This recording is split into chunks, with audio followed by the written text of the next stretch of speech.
Erkakni planini eshitgan ayol nima qiladi bilasizmi?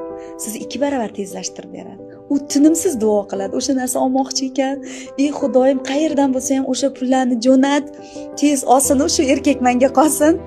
Ayolni shunaqa, men turmush o'rtog'imga aytaman. Sizni nimani rejalaringiz bilan meni qiziqishim, unga meni aralashishim kerak, aql o'rgatmayman. Menga lokatsiya belgilab olaman, Robbimdan nimalarni ko'p so'rashim kerak. Aniq manzilini belgilab olaman. Mana bu narsalarni sotib olishi, mana bu narsalarni bo'lishi, qaysidir joyga qanchadir to'lov qilishi kerak bo'lsa, qarzga botgan erkaklarni ham ayollar agar gapirsa shu to'g'risida, Allohdan so'rab beradi. Elchi Allohdan so'rab beradi. Rivojlanyapman, yuksalyapman desa qaysi ayol qilmang deydi. Va faxrlanishni boshlaydi. Hali biron bir rejasi amalga oshmagan erkakni o'sha rejalari amalga oshgan ayol bo'lib yashab yuradi. Bu narsa juda ham foydali ayol bilan bo'lish.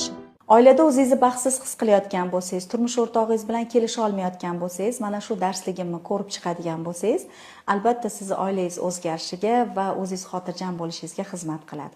Izohlarda hoziroq baxt so'zini yozib qoldiring, men sizga bu darsligimni jo'nataman.